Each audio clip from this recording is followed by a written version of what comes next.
Steve Vai was in the band for an album. What was he like to work with, especially in the early days?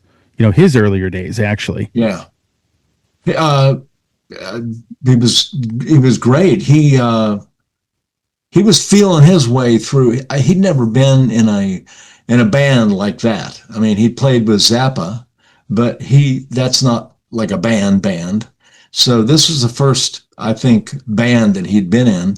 So it was established early on he's going to write everything. Okay. And that's just the way it was. So I worked with him a lot, putting the songs together. We'd get together in the mornings before rehearsal, and we'd talk about it, talk about a song and direction and stuff. But I had fun working with Steve.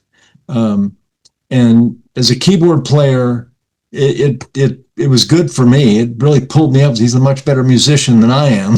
So he was expecting things out of me that I couldn't do.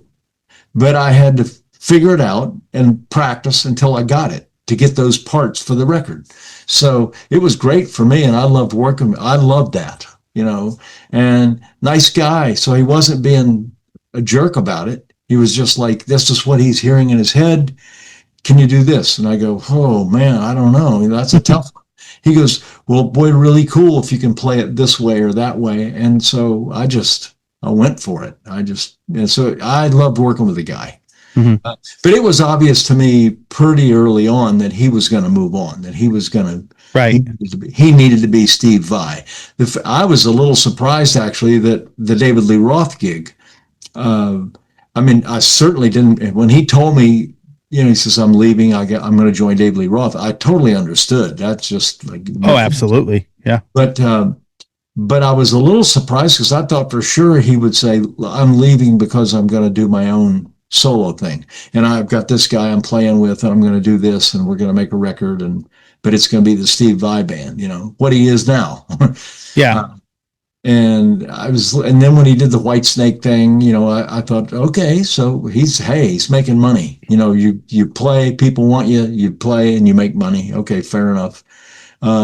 But I think he always back then, he knew what he was going to do. He knew that was all a means to an end, mm-hmm.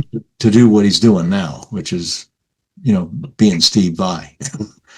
So, but yeah, he's great to work with. And I'm really super proud of that record. That's one of my favorite records that I've ever been involved with or made. That's for sure.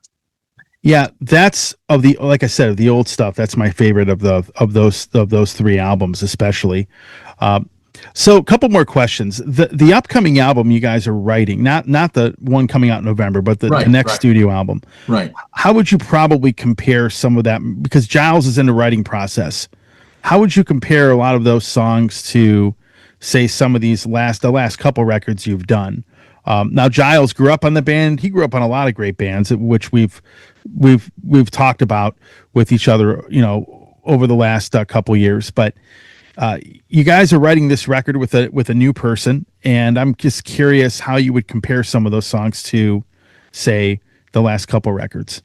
Some of the songs have a similar feel and direction to them. Mm-hmm. But we certainly were stretching. We're experimenting with sounds and grooves and stuff. How it compares to the last couple of records, a lot of it in the end will be similar because it's Joe Stump playing. Sure. So it's going to have that guitar thing, that similarity to it, and I'm playing. So you're going to hear that. It's going to be familiar to you, and Giles is delivering the goods. So you'll hear influences of No Parole from Rock and Roll. Mm-hmm. Not really any influences off that Disturbing the Peace record. I love that record, but that's such a Steve Vai thing. And that doesn't seep into what we're doing now. No, I got you. Yep. So it'll be more you'll hear stuff that'll sound you'll hear the No Parole influence, and you'll hear just Giles and I and Joe writing. and what that sounds like today, you know. Yeah. Um, The, yeah, the vibe I've always had from Giles is that he respects what the band has done in the past because he was a fan. You know, I think of, I think a great example of that would be the Jack Star album he sang on. right. That when I listen to that record, you can just tell that he grew up on this music. So he has like Yeah, this respect.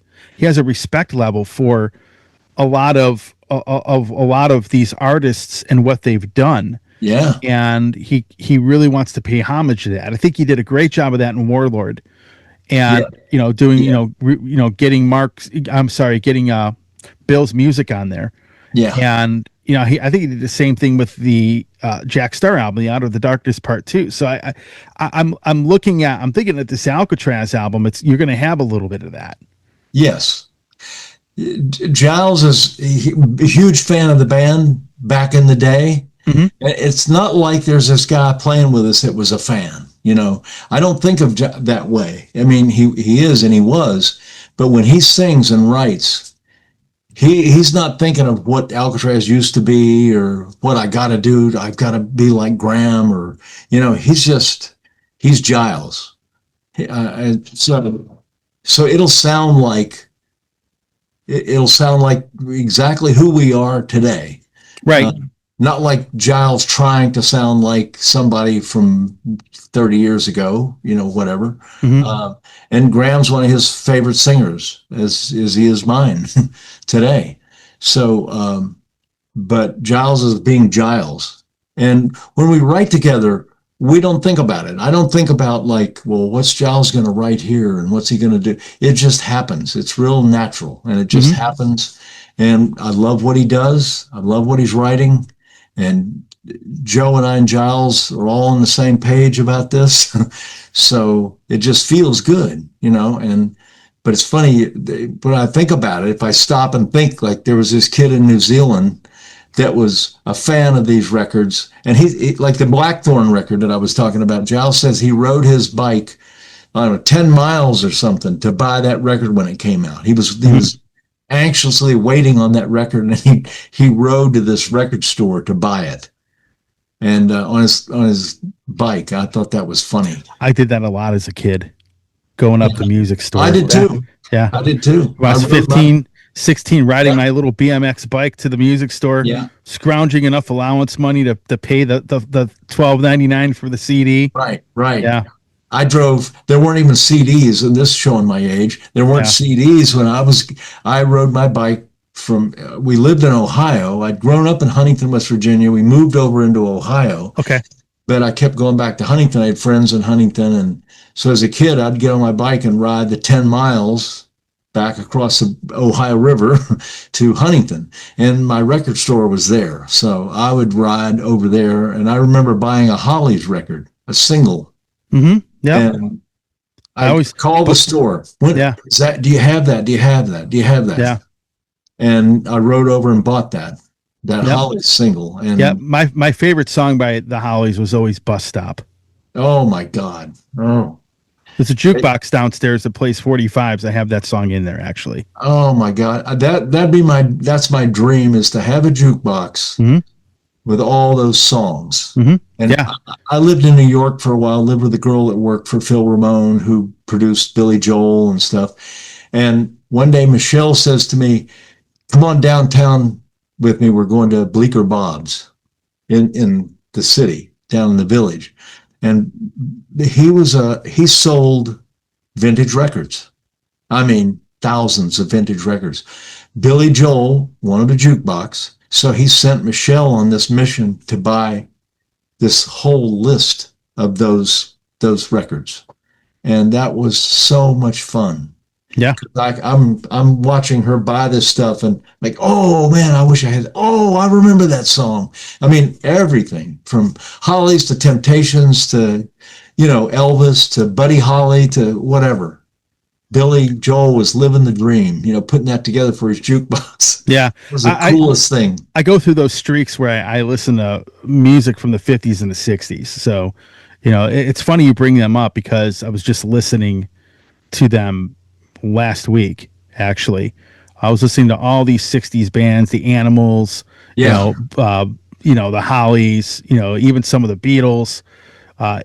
So I get into that kind of music actually. So it's funny you brought that song up because I was just listening to that song Friday, bringing them up. I was just listening to that to Bus Stop on Friday. Right. So anyhow, one last question for you. Any last words for any people that follow the band or follow you, for anybody watching this interview?